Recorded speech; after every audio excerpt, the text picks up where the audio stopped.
Coffee, and that's the title track. Absolutely superb. You're listening to AJ Bradford's Sunday Groove. Tune in and get, oh so groovy. House of Prog. Yeah, houseofprog.com, and it is the Sunday Groove, and it is time now to talk to Brett Lloyd, aka Stickman Bleeding. We recorded this interview yesterday, and we had a lot to talk about. It was 6 years since we last spoke. We want to talk about The Last Sadness, which is your current album. Yes, it is. Written in many ways in happier times.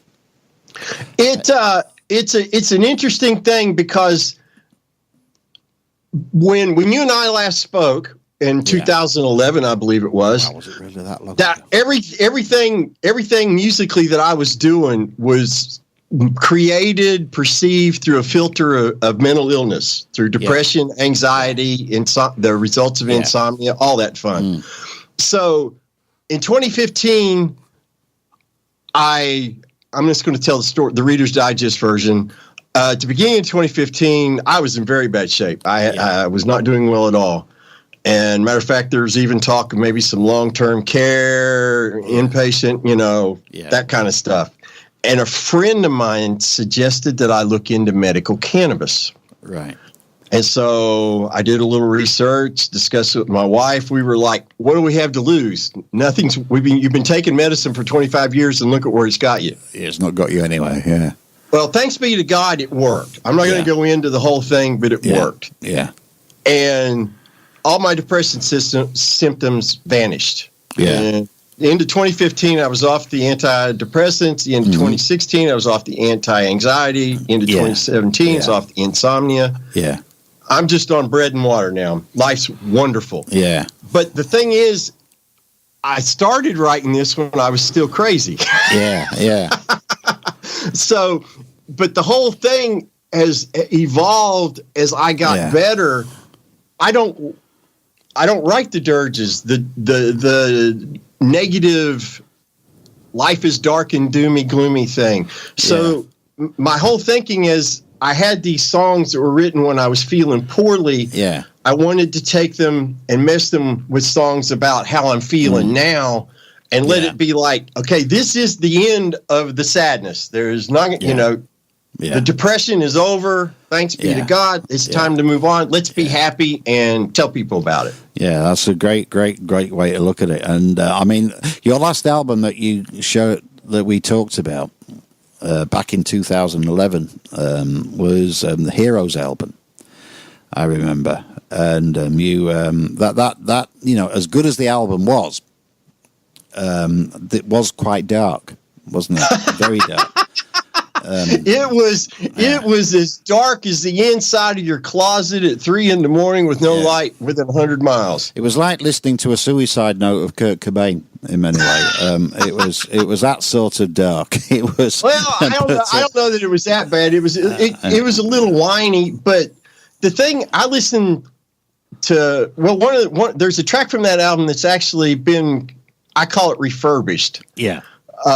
That's on here. And just because it was I felt like that it was such an incredible song. Yeah. And because of the illness I had back then, I was doing everything by myself. I wasn't perceiving reality as real. So what sounded good to me was really garbage to the rest of the hearing public, especially from a studio standpoint. The songs were solid. The performances the songs were great. The songs were great, and they were well written, well put together. But you had leveling problems. I had all sorts of problems. Yeah, there was some leveling problems. But the worst thing you can do, Andy, is tell a crazy person. Yeah. That they don't know what they're doing. Yeah, well, I mean, to be honest, I mean, you were learning as well at the time. You were learning all the time, and we all go through that learning period. Mm-hmm. It's just that when you're not going through the emotional, carrying the emotional baggage that you were carrying at that point, most of us can sit back and think that's garbage. No, that just sounds awful. Let's turn it. Let's scrap it and start again. Mm-hmm. But it's the last thing you really want to tell somebody who's going through that amount of emotional stress. Well, it's never going to end well. No, it's never going to end well because So I mean, but it was a good learning point for you, I think. Well, when you listen back to those, and you could probably revisit a lot of those songs in the future, and come back from a happier note.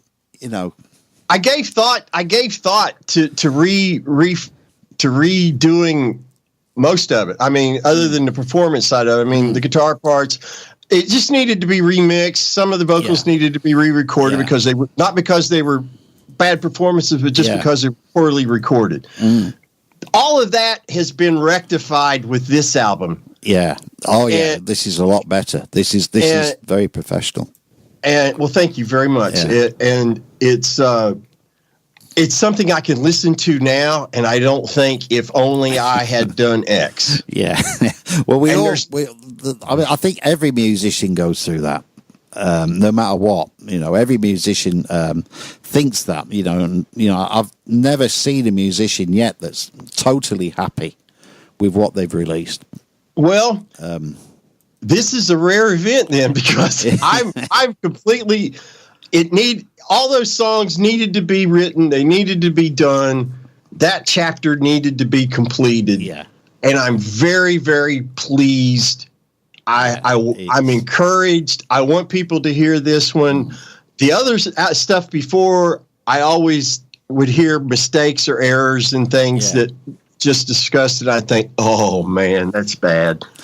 There's none of that with this album. No. And it ends on a positive note. There's some sad stuff in it, and there's some darkness mixed in with it. Yeah. But it moves towards the light. It moves towards my wellness and the end of the sadness. Yeah. It's like a story. It's like if you've ever heard the album from Chris Stapleton, Traveller. I've read about it. I haven't had a chance to sit down and listen to it all. I'll tell you what, you wanna have a listen to it. It's a story about his journey of coming through alcoholism. Mm-hmm. And because he was very, very heavily addicted. You can tell it's an album charting his journey through addiction and how somebody helped him. And there's some pretty dark songs in that, but there's also some really, really, really uplifting songs. He's one of those guys that I could listen to sing. I could listen to him all day. He's got one of those voices which just melts. It's all heartfelt. Yeah. You can feel the energy, the soul. It's just, he's one of those special favorite all-time songs is a song from him called Fire Away. Which is about how somebody treats him. Load up your questions and fire your slings, your sticks and your stones. Oh, his lyrics are. He's such a good writer. Vivid. Create these vivid images of agony. And I think this album for you is a journey. Well, thank you. It is. It turned out to be that, and the songs that are at the beginning are the ones that I wrote when I was still I was sick. And so it's about the dark subjects, but it's kind of more about fighting. Yeah. Because I knew I was sick. I knew it, but I didn't know exactly how bad it was. I couldn't process it, because when you're mentally ill, Andy, everything you see, hear, taste, and feel is filtered through the illness. Yeah. So it's all warped. Or it could taste very bitter, maybe. And my wife could say something completely innocuous, like, "Oh, that was a lovely picture," and I would hear that as you shouldn't have said that, Brett. Which had no relationship to what she was actually speaking to me.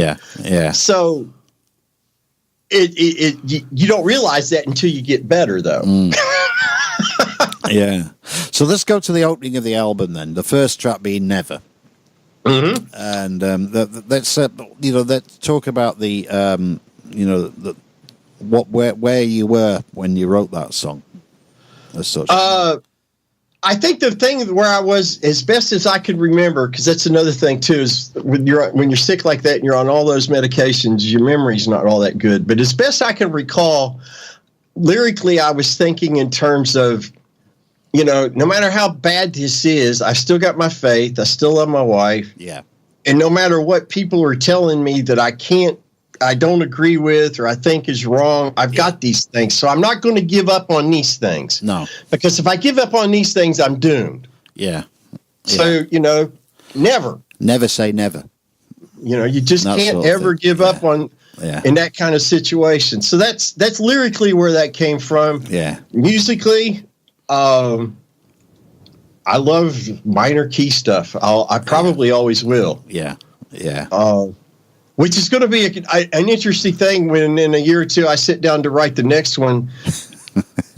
Because I'm going to have to create new habits, because E minor and B minor just can't be the automatic, okay, we're going to start there and then we'll see if we need to change keys. Because I don't feel like that anymore. No.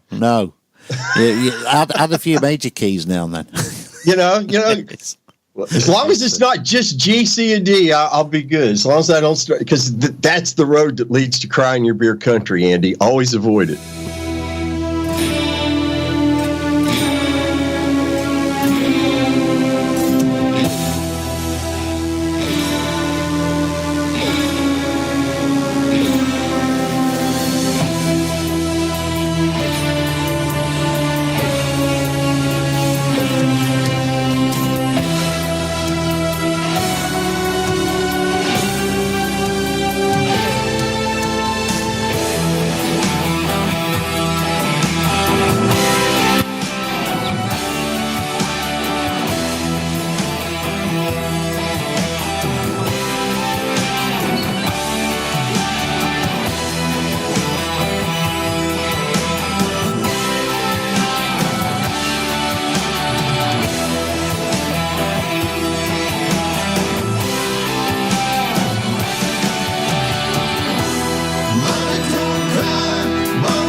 Yeah, so never is basically the story of let's just don't give up. Don't give up on Don't the give dream. up Don't give up on the dream. You know. Well, what you know that's true and real, you especially when you're in that kind of environment. Yeah.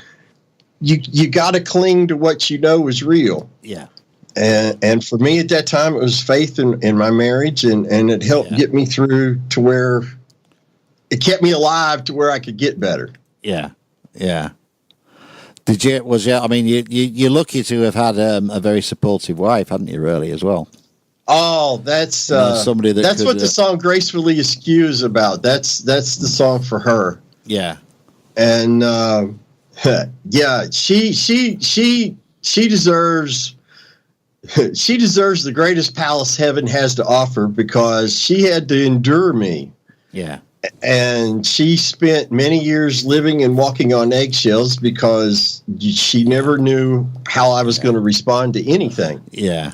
Whether it was good, bad, or otherwise. Yeah. I think it's bad for, most musicians. We get called many things, selfish being one of them.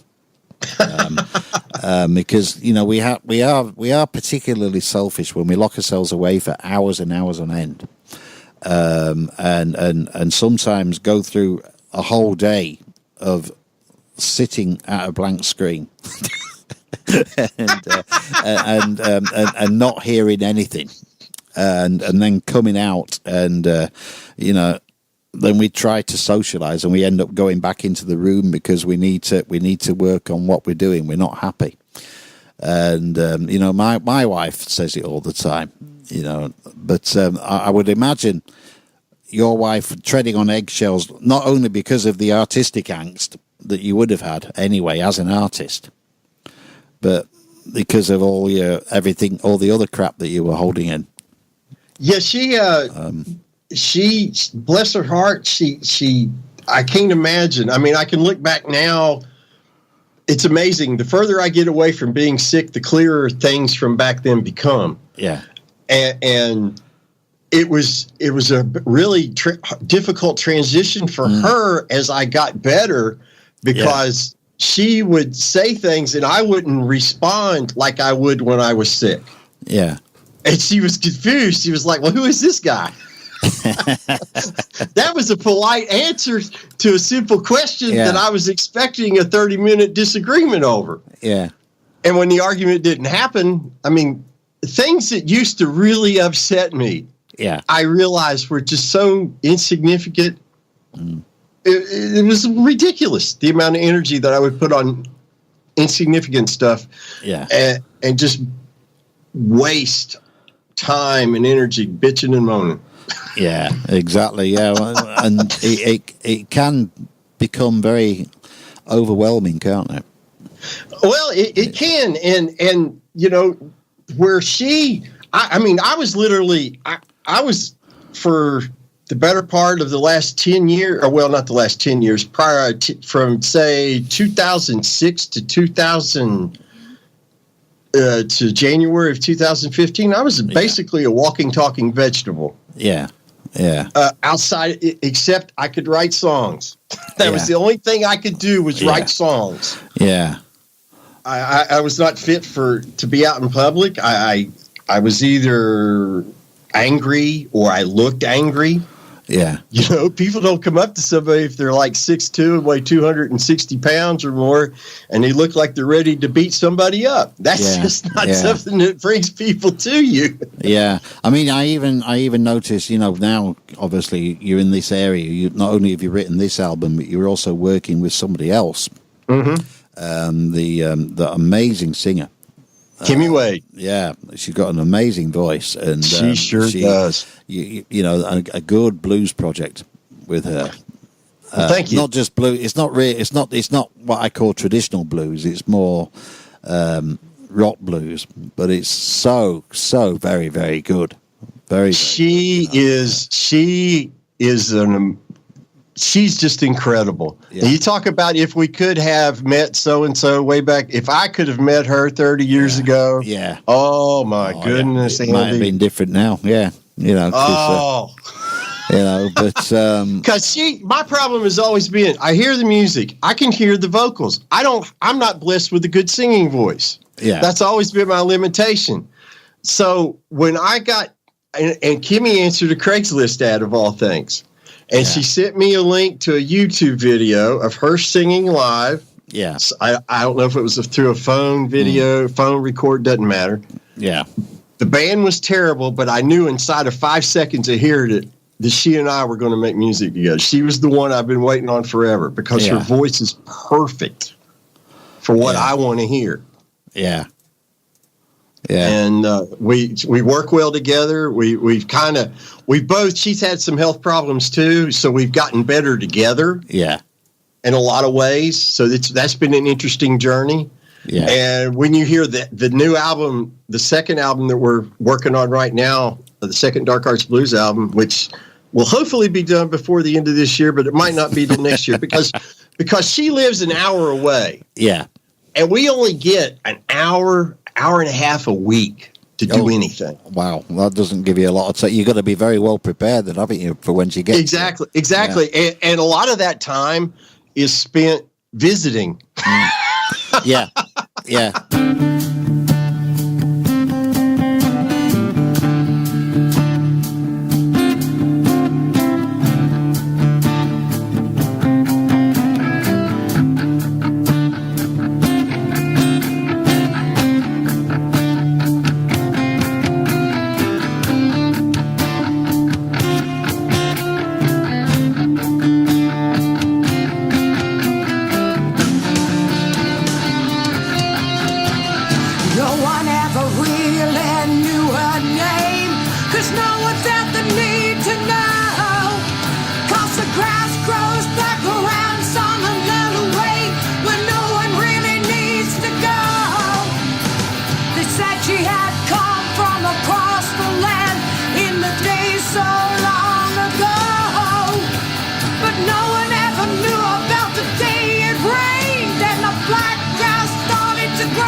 Try to understand those things they heard at night. 'Cause no one ever wandered down Salmonella Way. 'Cause no one ever claimed the right. 'Cause a creature might take a bite, or a devil might lose a soul. Can't think about old Salmonella Way unless you really need to go. If you find yourself out late at night, best stay out of the way. And don't you turn right at the old boarded fence unless you want hell to pay.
Get out of Salmonella Way.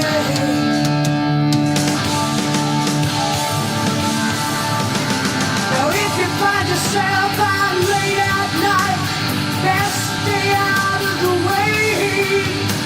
And don't you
you are an awesome talent. You're a really, really nice bloke. You know, I've known you for way too long.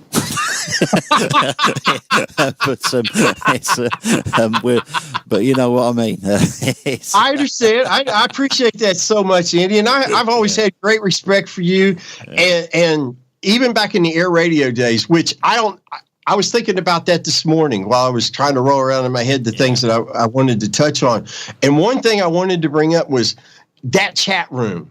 Yeah. You have no idea what therapy that was for me lifeline. then. It's lifeline. It was the only place I could go that I could safely converse with other people. Yeah. Without acting out in a crazy fashion in some way or another. Well, nobody would have guessed that you were going through any mental health problems. Well, it's not something that you just. No, it's not. Today, I thought about killing 4 other people and myself later. And but it was a really scary thought, but I wrote a really good song about it. How y'all feel about that? You just don't do that. No, but I found it very therapeutic. You get to talk to other people, and and it is a great big healing process. I think, social networking, has been a lifeline it's how Donna and I met, for God's sake, through social networking. Mm-hmm. I met my wife.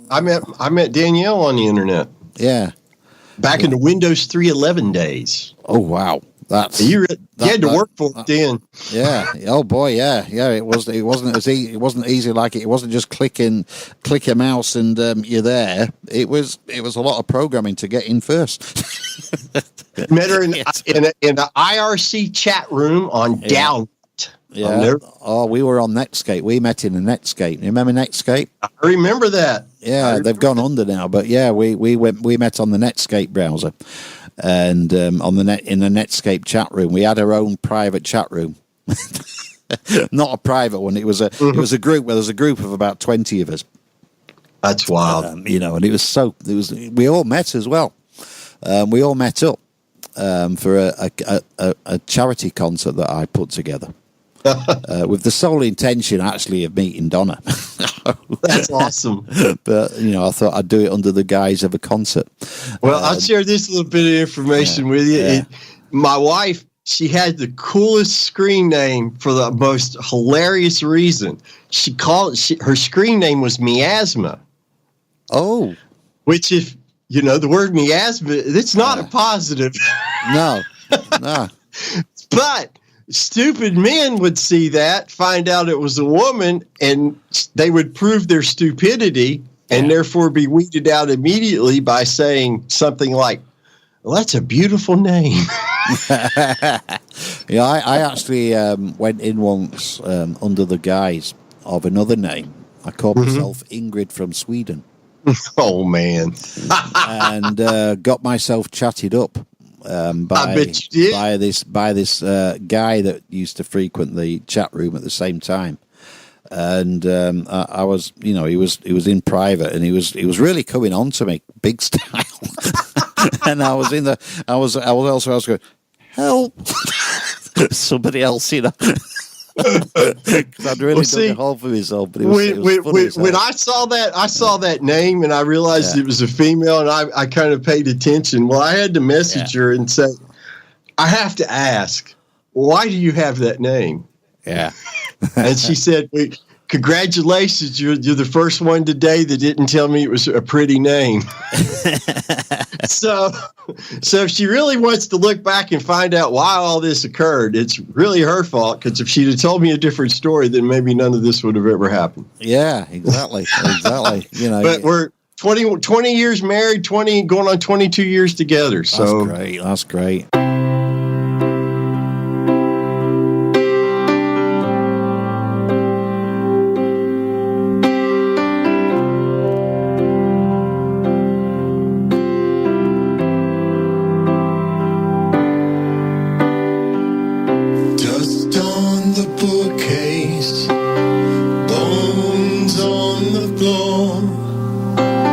Remind us of the journey.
I'm sure you're like me. Unless there's a story to tell, then there's no point in writing. Well, I'm of two minds on that. Most of the time I'll agree with that. But lots of times, because for me, music's always first. Yeah. So I might have, now with this album, I kind of, after I got into it and I started getting better and I could see the direction I wanted to go, then I could kind of make it story-like. Yeah. But I never sit down, okay, I'm going to write something and this is going to be what it's about. It's always, the music comes first, okay? Yeah. How does this piece of music relate? How does it make me feel? What do I want to write about? But the music's got to come first. Yeah. Otherwise, I've never been somebody who could just write lyrics and then write music to it. Oh no, you got it. Yeah, the music always comes first there for me. I've actually tried writing a lyric first, but I've never been able to put music to it. It's always the song that comes first. I think you're exactly the same. The music comes first, and normally sometimes the music comes complete in the whole song, and then I have to find lyrics that go with it. Exactly. That's very similar. Most of the songs on this album, I think pretty much all of them. Well, no, there's 2 or 3 that don't start with piano. Yeah, and that's because I use a program called Easy Keys to formulate, because I'm not a piano player. Yeah, I just don't have the coordination. I've never actually. I could have learned piano when I was young, but I was so smart. I said no. I wish I'd have played the piano. Oh my gosh! I regret not taking it up more, because I can find I'm probably like you. I'm a finger hunter.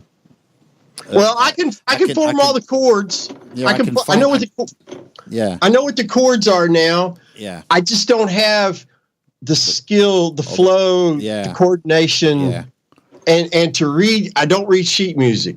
No, I could read a chord chart, but I can't read sheet music. Yeah. I couldn't. My hand-eye coordination just never really gelled that way. Yeah, I'm the same. But I can put a tune together, Mm-hmm. Oh yeah, and then work it out, and then maybe work out the different lines, like orchestration, etc. But see, I would start out usually with the piano part. Yeah, and create the song, the whole structure of the song. Yeah. Verse, intro, verse, chorus, whatever. Yeah. And because you've got the freedom that software allows, you can always come back, chop it up, move stuff around, all that kind of stuff. So that all had to come first before anything else. Yeah. Now we talked about Never. We talked about Gratefully Askew. Mm-hmm. I want to talk about Shadow. Shadow is. I love that song. I forgot how much I enjoyed it. I listened to it this morning for the first time in a while. It's again. This was written when I was sick, and that was depression for me. Visualized was an anvil, a 50-pound anvil on my head. Yeah. While I dealt with dark stuff, and to me that Shadows was kind of how I visualized that. Right. It was the feeling bad, the constant dark, stuff. That was how I was perceiving it lyrically. Yeah. And it turns out at the end of this song that the music really just. I had some good days recording this. Yeah. Music wise, at the end of it, especially, I'm really proud of the end section of it a lot. But it's just basically you don't give in to shadows. It doesn't matter what your shadow might be. Yeah. Once you recognize it, you don't want no part of that.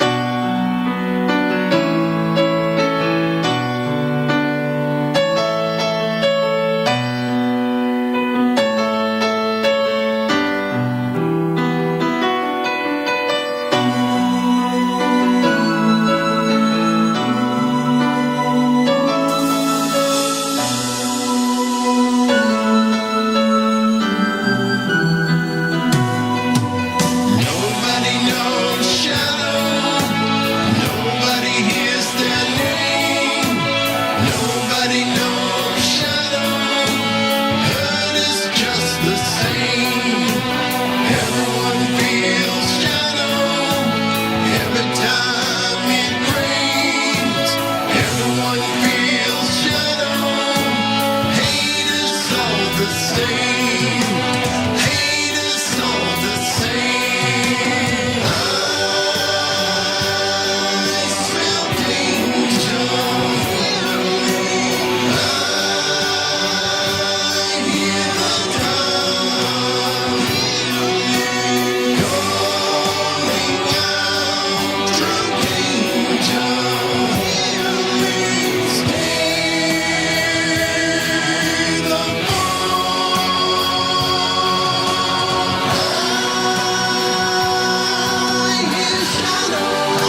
you say you were still sick when you wrote, for instance, Never, and you wrote Shadow. But I think you were definitely on the road to recovery even then when you wrote those two, because don't give in to the shadow. It's like the we call it, have you heard the depression? The thing about depression is that you have the black dog on your shoulder constantly. I haven't heard that one. Well, we have a thing over here called the black dog, and basically, or the parrot on your shoulder, that's constantly whispering poison into your ear. And because of the, and because you don't see the parrot, but you feel the parrot, and it's constantly whispering into your ear, and it's like a shadow on your shoulder. Sure, I can see that. And that's how I saw that song when I listened to it. It reminded me of the black dog on your back that you have to carry around with you. Well, that fits well with the lyric. Nobody knows the shadow. Yeah. So let's talk about Fly to Eternity. Another great. I mean, they're all great tracks, but thank you. Some of these tracks do stand out to me more in many ways, because you talk about your faith a lot. It's one thing that's got you through and has helped be the constant in your life for quite a long time. And is that where the song "Fly to Eternity" came from for you, or was it? There's a lot of that in there. Basically, that song is about my ex-wife passed away 3 years ago. Yeah, and that really affected me. Now, even though we'd been apart for 10 years, 12 years, long time. Yeah. And that still just really messed with me in ways I didn't expect. Yeah. And I had to write something, or I was going to lose my mind. Yeah. But it's about faith, and it's about I needed to say something about it. Just the process, what did you learn? Because we don't know what it's going to be like. We kind of have an idea. Those of us, I mean, as far as I know what my faith teaches, but I don't know how that's going to manifest itself when it really happens, because we don't have somebody. Well, there was one person, but he didn't describe that when he came back from the dead. Yeah. So those were there's questions in there. Did you walk into the light? Yeah. Things like that. But I do believe in an afterlife. I do believe in God and heaven, and I'm a thankful Catholic convert. I'll never apologize for that. If somebody doesn't agree with Catholicism, no one's going to twist their arm and make them attend. No. That's so true. I don't get it. That offends somebody. Well, that's your problem, not mine.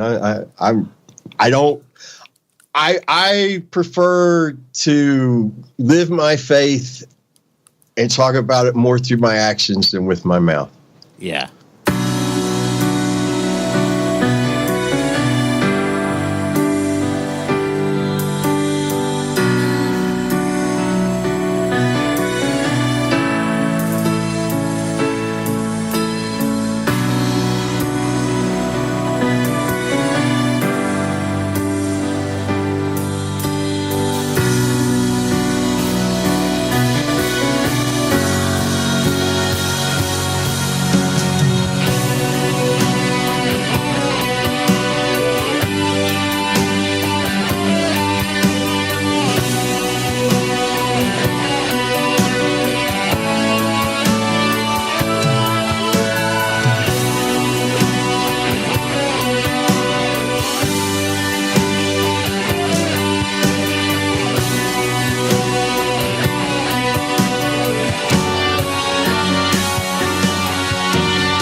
did you have a supportive network within the church that you were at? Well, there was one priest who was outstanding back in South Carolina, Father Bart. Yeah. Shout out to Father Bart at St. Rocco's Parish in Greer, South Carolina.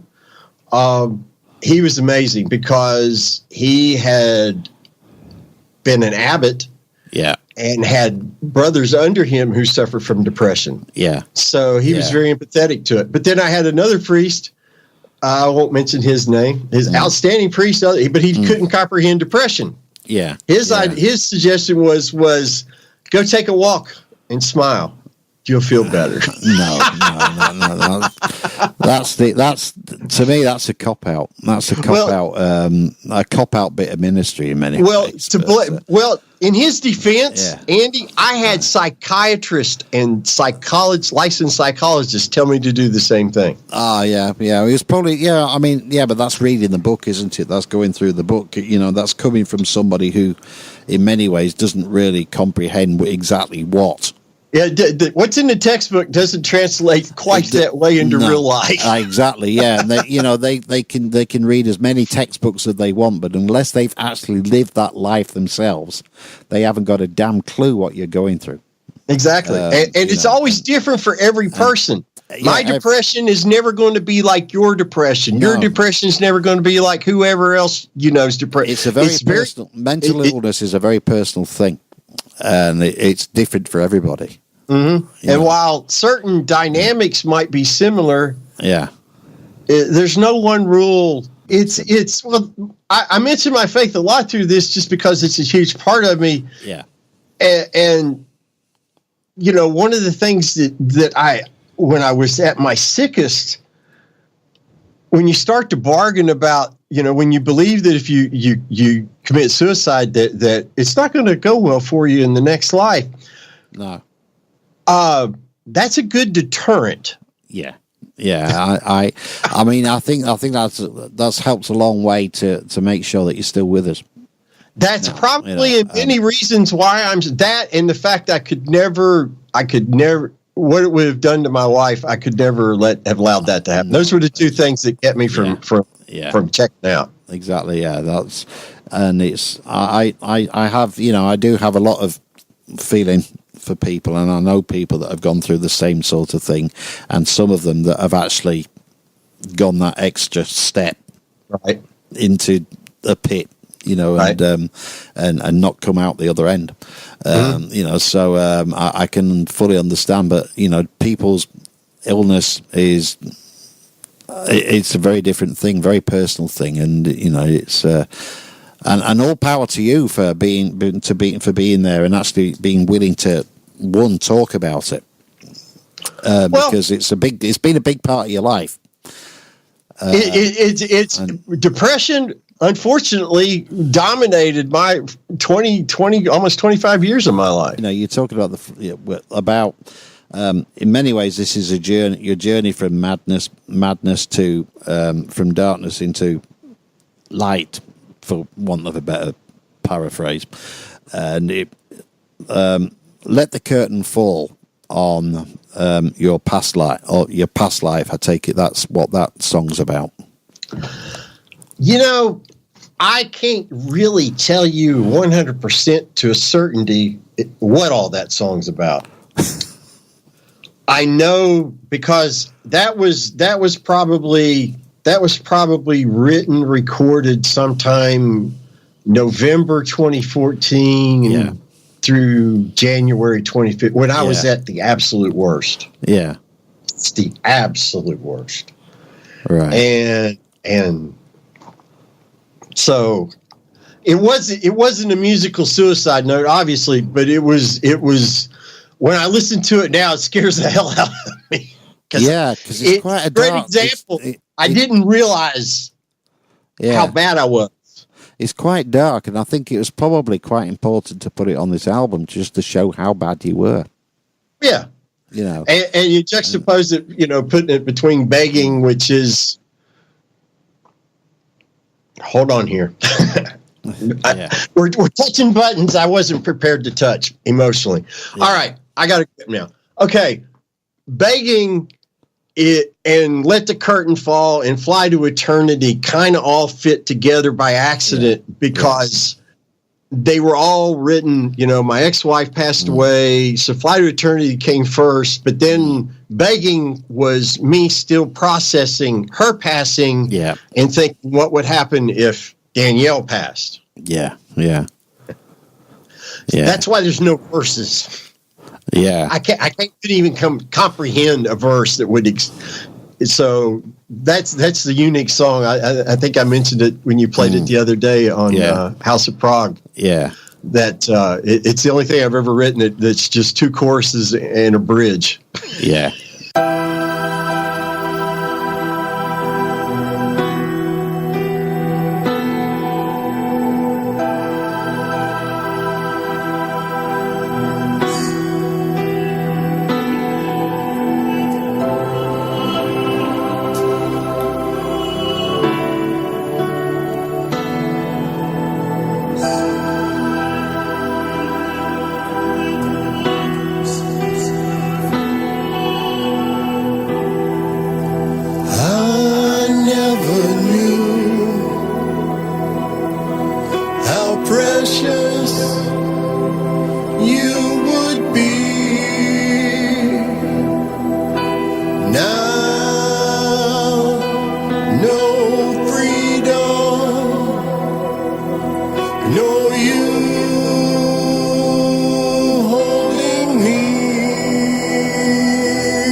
Your heart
actually look beyond the lyrics and hear the curtain falling on the past. Mm-hmm. And then, that's where, when the story ends, for instance, again, another song which can have two meanings. Depending on where you think where your thought process is at the time. Well, actually, my thinking with that particular song was has nothing to do with mental health. Actually, it has more to do with.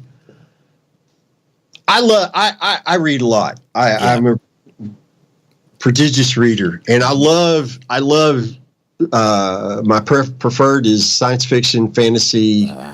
I love the long series. I want a story. If it's a good story and it takes 12 books to tell it, then I want to read all 12 books. Right. But some of the stories that I've read have had such an impact on me. I never really wanted them to end. Yeah. And because they were so well told in my head, what happens when the story ends? Yeah. Right. So in many cases, at the end of the song, never let the story end, because again, this is punching a button. Because while you're in the story, as long as the story's going on, there's no ending. Then there can be no sad endings. Yeah. That's a good way of looking at it as well. That's a good way of looking at it. When the story ends, what happens when the story ends? What's going to happen? Where are you? Great. What's going to happen to life?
There've been books like the Wheel of Time series, for instance. I just love those books. Yeah, and going back, I enjoy going back and rereading them because it takes me to a very a great place. Yeah. That's what a good book's supposed to do. It's supposed to take you away from the real world. Yeah. It's supposed to, I suppose it's a healthy escape. also you can see different things when you read it again, can't you?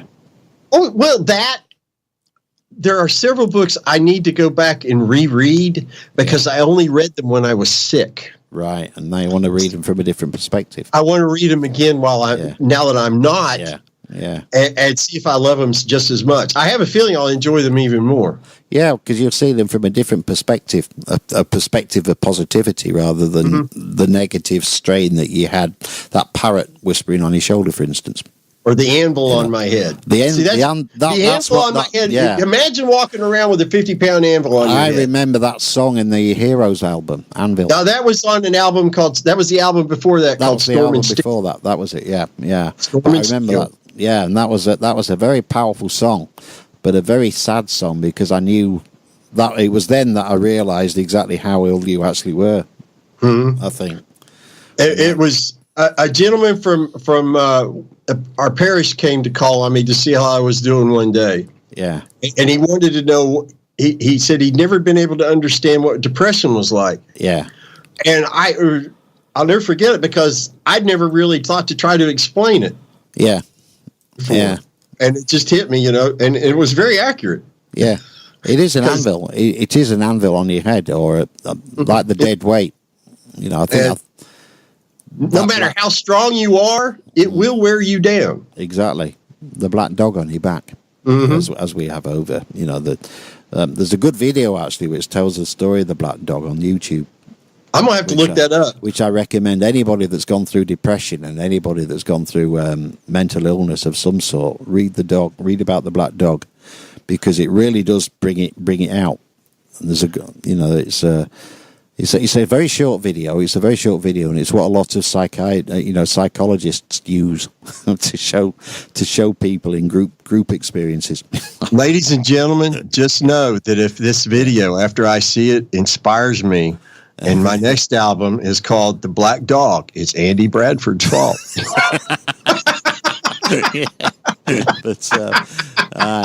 But I think this whole album, for me, sort of tells a little bit more about Brett Lloyd as opposed to the Stickman. Yeah, this is more you. It is. It's a journey in many ways. Like we said about Chris Stapleton at the start. With his journey with alcoholism, this is your journey through depression, and you've come out the other end. And thank God, thanks be to God. It just really, I needed to, for me, there needed to be a finite. This is the point at which we're living life again. So I want to talk about one more song on the album. Okay. Which is the title track of the album, The Last Sadness. Now we've touched it already, because we're drawing a line at the end of your sadness, basically, and the end of your depression. Pretty much, exactly. It's why it's not the last song of the album. No, too, by design, because there needed to be something positive. Life after the story ends. After this story ends, this is what's happening. Yeah. But it kind of encapsulates just how that's enough. I don't need to write about this anymore. I don't need to talk about it anymore. I don't need, it's no longer consumes my every thought. No. It doesn't, I can. No. I didn't realize, Andy, how far removed from joy I had been until I started working on that song. Yeah. Literally. Yeah. Because I wasn't aware. That's when it really dawned on me. You can't appreciate happiness, I think, unless you've been horribly sad. Yeah. Perhaps. I think there's some truth in that. It makes you a more rounded person, a more rounded human being to have experienced both areas. But something somebody shared with me recently, I think also is relevant to this track is we cannot hold a positive thought and a negative thought at the same time. No, they cancel each other out. And so now that I'm better, I don't seek negative stuff. I only seek the positive. When I was sick, I immersed myself in the negative. Yeah. Not by a conscious choice, obviously, because who willingly wants to do that? Oh, no. And now I only, now if there's something negative or whatnot, I have no interest in it. Yeah. I'm not going to argue with you. I'm not going to fight with you. I've got better things to do with however many grains in my hourglass remain. Than to not be happy. Well, Brett, I could talk for hours. I could too. I do want to talk about one song though. Yeah, which is your favorite song on the album, or the one song that stands out to you? The song that I really want the world to listen to is Flowers. Flowers. That was the first release you sent me. That's the first one I sent you because it's the real first new song of the new era. And there's no minors in it for starters. Yeah. And it's pure positivity. Yeah. And it's the one. I mean, I made some references to cannabis in The Last Sadness, but I didn't really feel like I did it. I mean, because I'm not going to go into big cannabis advocacy thing here, but for me, it's medicine. It saved my life. Yeah.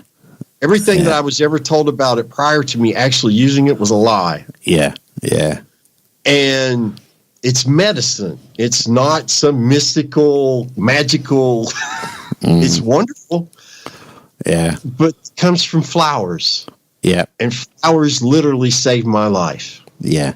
How could I not write a song about it? Exactly. And I don't talk about, getting high and being stupid or anything like that. Because for me, cannabis is, I don't lose my moral compass. No. My inhibitions don't get washed away into nothing. I'm me. Yeah.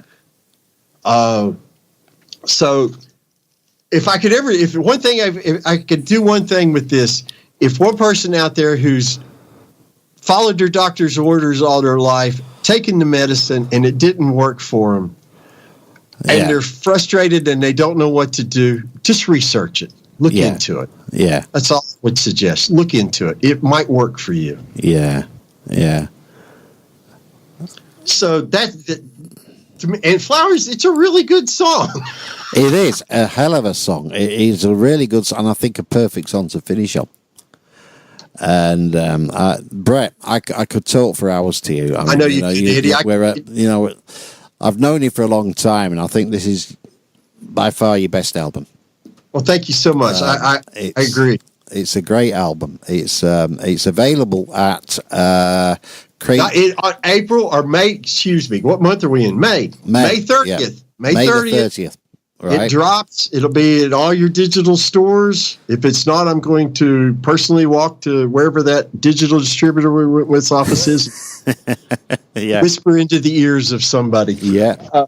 But May 30th. That's great. I'm really excited. Look out for it. And thanks, where can people find you now? If they were to look you up online. crazypeoplemusic.com. Crazy People. For all things. You see, you're going to have to change the name of that site now. No, that's too good. That can't change. Yeah. No. Yeah. Not, until there's more sane albums than there are crazy made albums, that has to stay.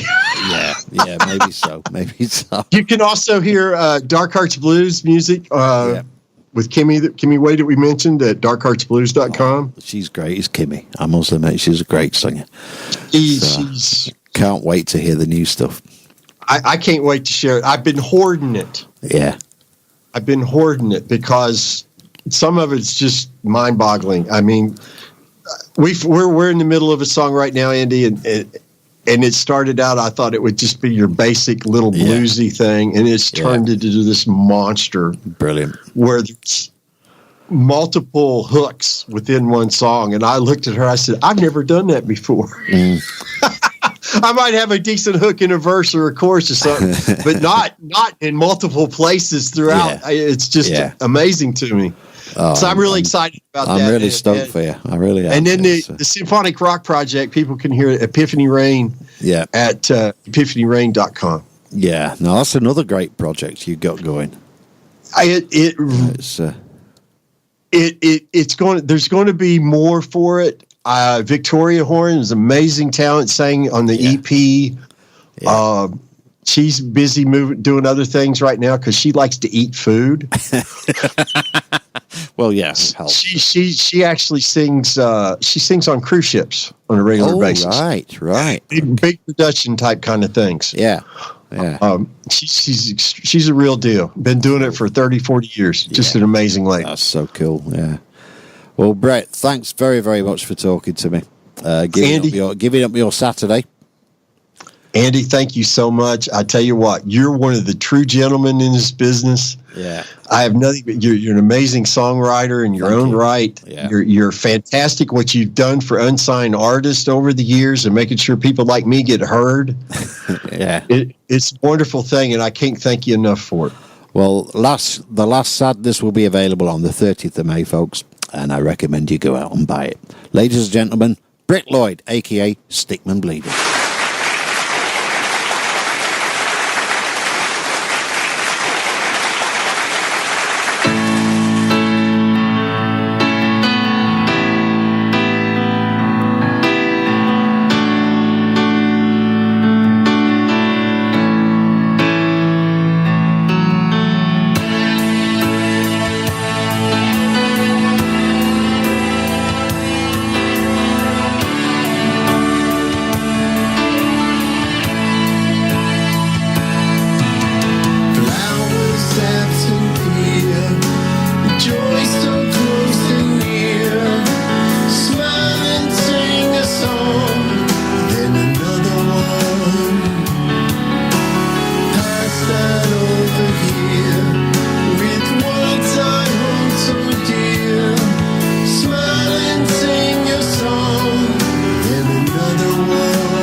You're listening to AJ Bradford's Sunday Groove. Tune in and get